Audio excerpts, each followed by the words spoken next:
speaker, and I don't have a bio, but I do know he's from Asheville, North Carolina, the City of Light. Yeah? Yeah. Yeah. I see it on Facebook. What do I know? And I will be visiting there with my friend Fran next year. So we'll look you up then. But you're in for a real incredible treat. Because really, this man blew us away the last time he was here. And since his father lives in Deptford, he can stop by here anytime he wants. He can talk anytime he wants to do. I can sit right there and listen. Because I'm good at that. So I would like to welcome, I'm not going to go into a big thing, you know afterwards he's going to do the Mary Magdalene workshop. And if anyone knows Gospels, it is this man. I mean, really, he speaks fluent Aramaic, so he can interpret it right from Jesus' own language. So, without further ado, Dale Allen Hoffman.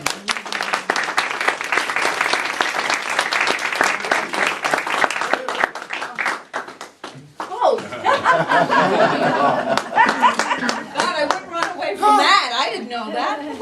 I got the vapors.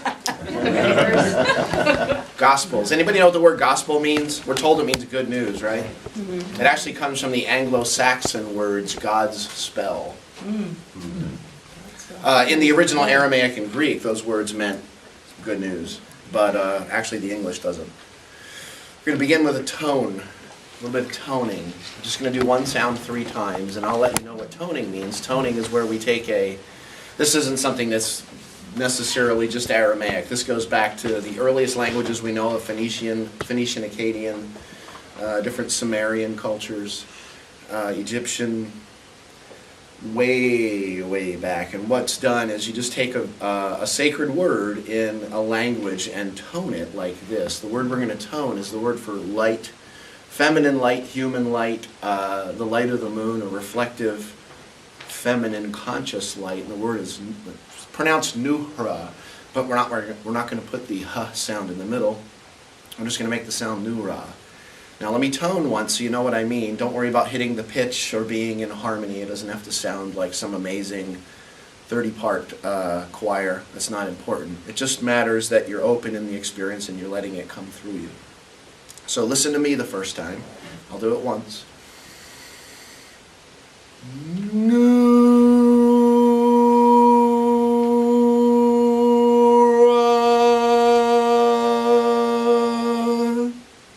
Let's make that sound 3 times, okay?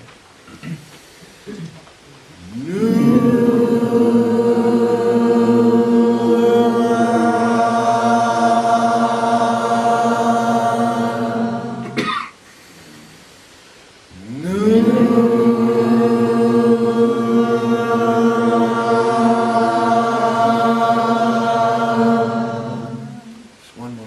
Really let that ah ring out at the end, the ra.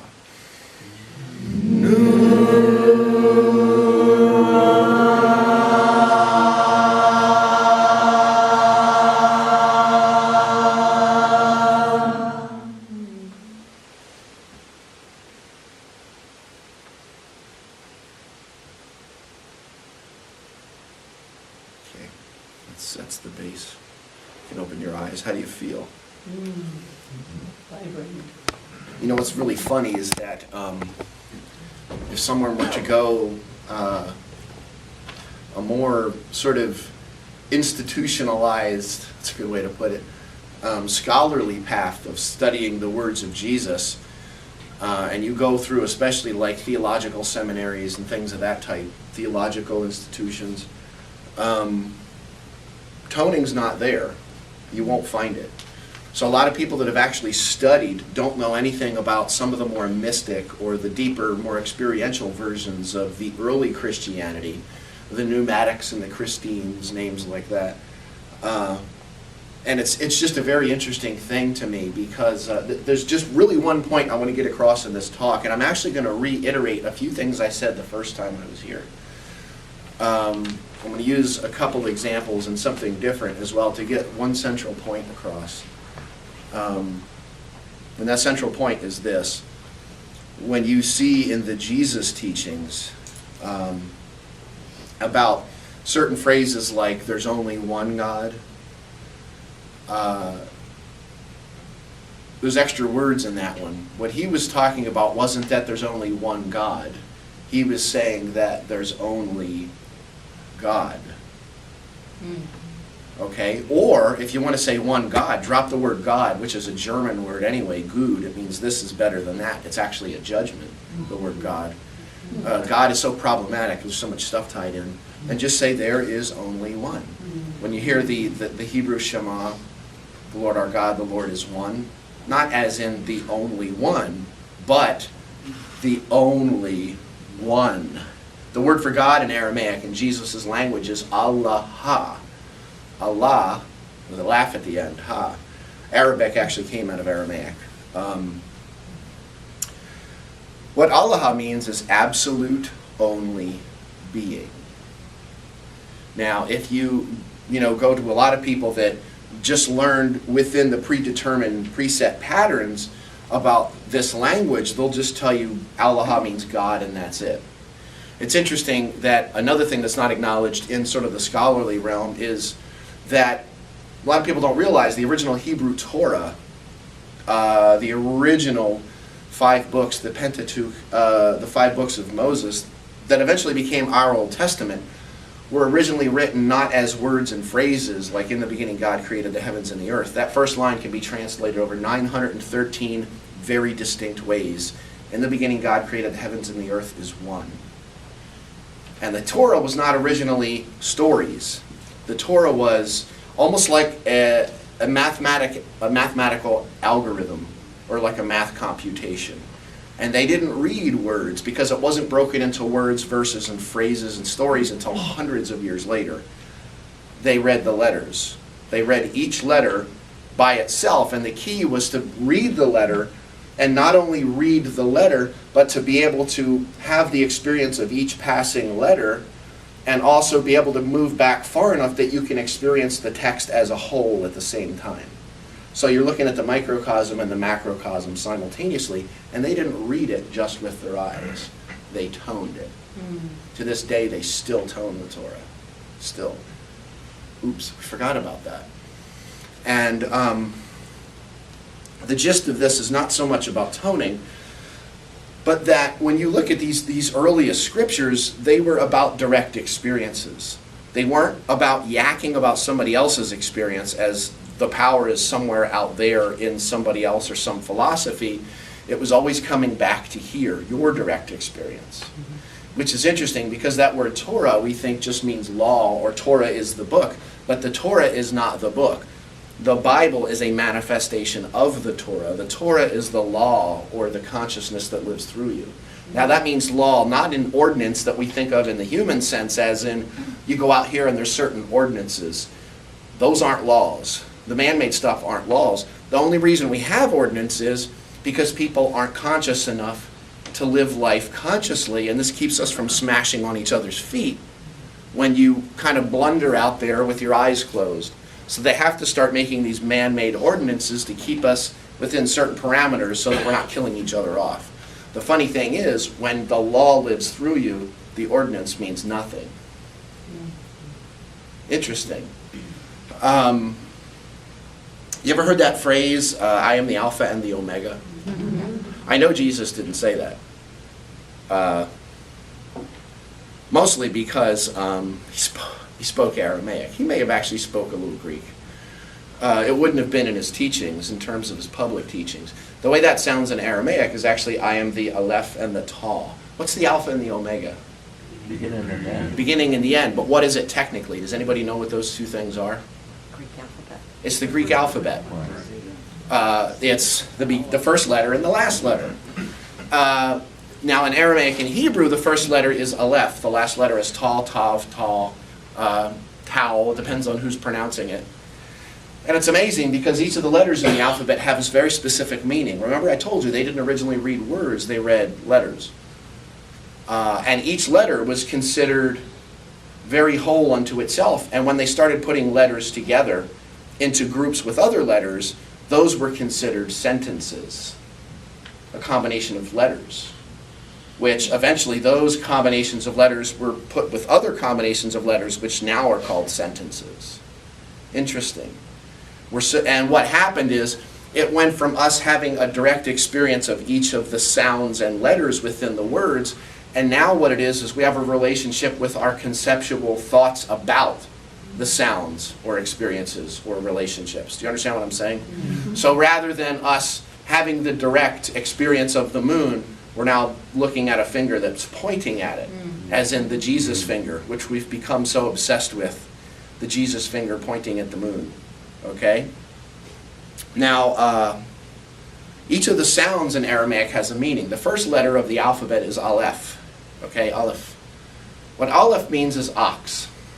Okay, good. There it is. That's all I wanted to get across to you. The first letter means ox. What does ox mean? This is very simple once I explain it, if you let go. I don't want you to understand what I'm about to say. I'm asking you to be open in the experience. Okay? The ox is a very ancient animal, still here today. The thing that's interesting about an ox is, unlike many animals that most of the power is in the legs, or most of the power is in the arms, or in certain parts of the body, the ox was honored to be the animal that used all of its physiology simultaneously, which made it, as they believed, the strongest animal on earth. Because its true power exists only in wholeness. Not in strong legs, or strong intellect, or strong feeling, but all of it, the whole system. So when you hear Aleph meaning ox, what that actually means is the other meaning of that is one. In other words, everything that you see, inside, outside, implicate, explicate, non-manifest, manifest, male, female, light, dark, it's all part of one singular process of being. And that's what Aleph means. Okay? When you hear the Aleph and the Tal is the last letter. You know what Tal means? Tal, Tav, Tau, I don't see one in the room, means mirror or reflection. What Jesus was saying is, I am the one and the only, and I am also the reflection. Okay? I'm going to unpack this a little bit. This here, Abba, is that sound. It's translated as father. That's an Aleph. That's the one that means ox, or whole, or all. What does it look like? It's like an X, but what does that look like? It's kind of like an ox. It's amazing. I don't want to go too deep into this. My book will, but which is almost finished, actually. I'm about 2 weeks from the end of that. This was originally written like an ox. The letter Mem, like an M, means water. It was originally written like ripples of water. The sound ayin, the letter ayin, meant eye, and it was originally an eyeball. And then what it changed into was the letters changed from that concept on a page to something that looked different, like this, or something like that. Now this letter Aleph means everything is part of one singular unity of being. This letter Bet or Beit means house. But it doesn't mean house as in a frame of a house. What it means is that something has I need you to take a breath. Something has an appearance of an inside and an outside. But it's still only one. The word Abba, or Father, one of the words Yeshua used for God, means the one. This word means burst, break open, inside, outside, burst open. But it only bursts open within itself. In other words, there's one absolute being. There's millions of manifestations of the one, but it's still just the one. You getting what I'm saying? Mm-hmm. Now I'm going to show you something else. This is an interesting word. This sounds like this. Anna. Anna. This is actually a sound that goes all the way back to Akkadian, the oldest known language that we're aware of as a full language. We're going back at least 4,000 or 5,000 years, though Akkadian's roots seem to go back to about 50,000 years. Interesting. Anna was in that language. It was in Sumerian. It was in several different languages. Aleph means one single unity of being. The N sound, Nun, means pin or replicate. I'll talk about that. And the ah sound again. What does pin mean? Pin means like this. And I don't have my little sort of geometric thing that I had last time. But imagine sort of like a small ball that has all these pins that are sticking out of it, and as you open it up, it creates all... Actually, I've got a good idea. How many lights am I holding? It's not a trick question. One. It's always a trick question with me. Look up. Oh. Watch a dot. Interesting. What the n sound means is that. It means many pins. Many pins, okay? Now here's an interesting thing. This is the word I, okay? Anna, Anna. If you know anyone with the name Anna, it means I. Now there's those phrases, and I kind of mentioned these the last time I was here. Those phrases in the Gospel of John, I am the way and the truth and the life, I am the bread of life, I am the gate, I am the light of the world, etc. Let's look at that one. I am the light of the world. Now, if you look in Greek, in Koine Greek, it says, I am the light of the world. Meaning who? Jesus, right? Because Jesus said it. Now, if Jesus was talking about himself, what it would say in his language is, I, Jesus, am the light of the world. It doesn't say that, though. What it actually says in Aramaic is, not Anna, but Anna, Anna. So if one Anna means I, what do two mean? Literally. I. Not we, but I. What that means in Aramaic is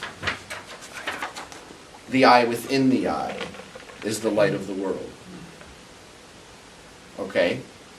Now let me explain that to you. Not one of these dots on the ceiling is a light of the world. Not one of them. There's not one that's somehow any more important than any other, because it's all one light. If you look at a dot as being the light of the world, you're missing the fact that it's not about the light, it's about where it's projecting from. It's not about the manifestation of light, it's about where the light comes from. It's not about this eye, it's about this one. It's about the eye inside of the eye. I am projected into this world, though I am not of it. In Hebrew it goes that way, and in Aramaic, in English obviously that way. I am projected into this world. I am a dot on the screen, but yet I'm not of it. This is the alpha. That's the omega. This is the source. That's the reflection in the mirror. Yeshua called the reflection something. He called it ape. Ape is the word that was translated as, when he said, as an example, that in which you judge another, you are guilty of practicing. Oops. What was the exception to that rule, to that understanding? There is none. Because there's only one. So first of all, if you're looking out at whatever it is, that bad person, that person that doesn't understand this, or that one with the wrong religion, or that homosexual over there, who are you actually talking about? Yourself. You're talking about yourself. Right. This is confirmed by Carl Jung, Sigmund Freud, quantum theory, Masaru Emoto. Everything, all neuroscience, all psychology confirms that if you've got a monstrous rub about something outside of you, the rub is not about the trigger, the rub is about you. Because there's nothing outside of you, because there's only one. So, I think I mentioned this last time. I love it on a Sunday morning. I love poking these. Sunday morning, tele-evangelist on TV screaming homophobic slurs. Don't look at me, don't look at me. I'm not the one, it's him out there. Who's he talking about the whole time? So, That word translated as hypocrite is the word ape, which means mask. The ah sound means the one. The pei sound actually means from the mouth. And the letter pei is shaped like this. It literally means something shooting out of the mouth or to puff up. Interesting, huh? Like, welcome to modern Christianity. Excuse me. Interesting thought. Now, there's a little more to this. And can I have a couple of volunteers? Two. Just two volunteers. Go ahead. This is a buffalo hoop drum. Just two people, just come up. Well, one, two. Well, there's three. Let's do three then. I'd like to have two of you stand right here, and then one, you are going to stand right there, okay? All right, now I'm going to play a drum for a second. Sounds great, doesn't it? Jingle bells, jingle all the way. Very monotonous. I'm having a great experience over here. Pretty cool. Does it feel great for you? No. It's all right. Sounds okay. Can you move back just a little bit? You're a little bit close to the chosen one over here. Now you two can stand together. Okay. All right. I'm going to play it for you.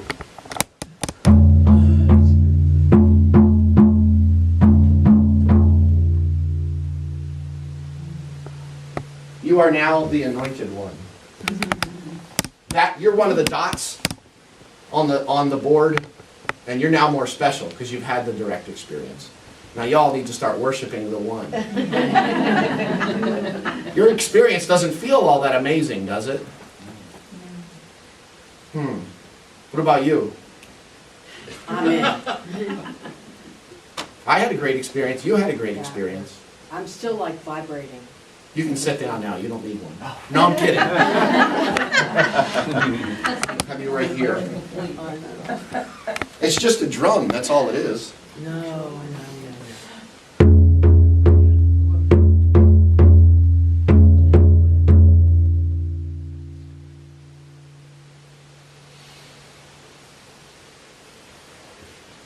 Is that different than it was hearing it for her? Absolutely. Here, turn. I want everybody to see your face. How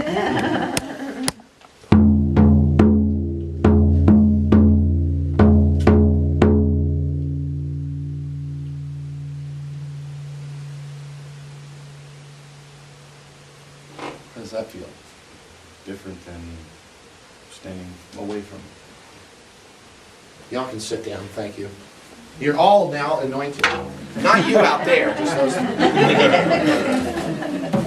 If you come this afternoon, everybody's going to get a chance with the drum. So here's my point in this, and I think I did this last time, down to the last couple minutes here. Here's what we do.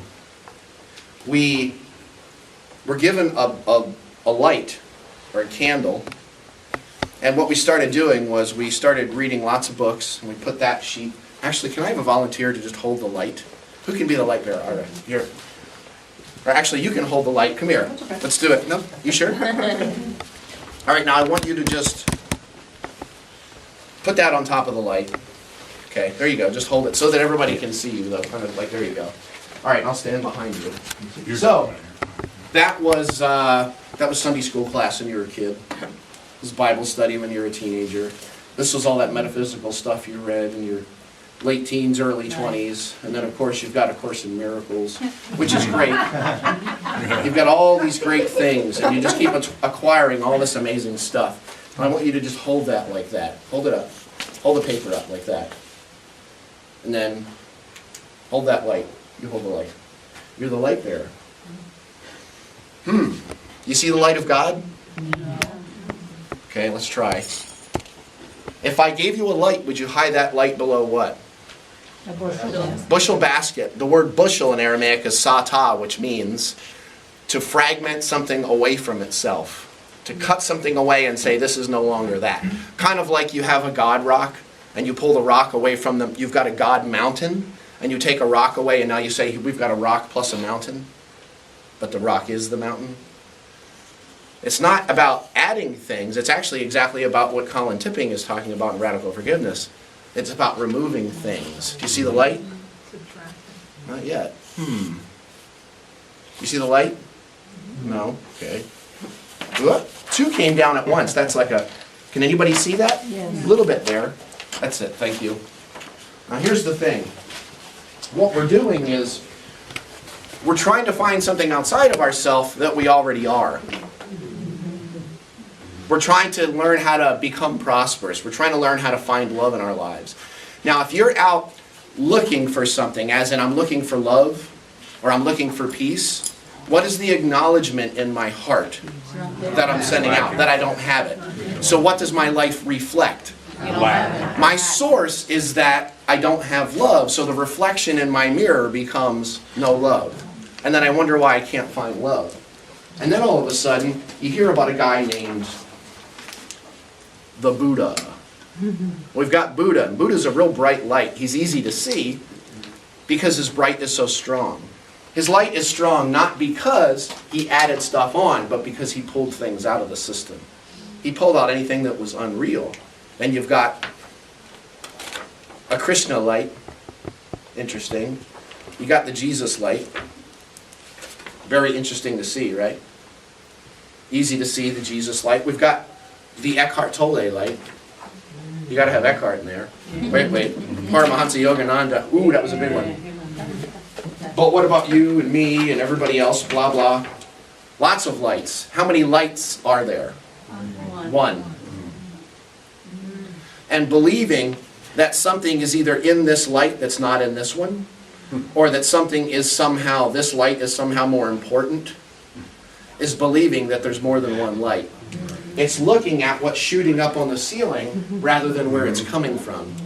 And where's it coming from? It's coming from you, the one, which exists through you. This has a lot to do with what we're going to talk about this afternoon with Mary Magdalene. So one point I wanted to get across to you is that you don't need to become more. There's nothing you need to learn. I'm not saying don't come here. What we're coming to do is to remember. We're coming to put the truth back together because it's been fragmented and thrown into the wind. Does anybody know what that is? It's been in the news a lot over the last couple of years, especially the last couple of weeks again. This is a little piece of papyrus that supposedly says Jesus and his wife Mary. It's all Greek to me. Yeah, it's Coptic. It's close to Greek. It's Greek letters. Very good, Joe. Here's the thing. I hear that so much, I still laugh at it. We're going to talk about that. We're going to talk about this too.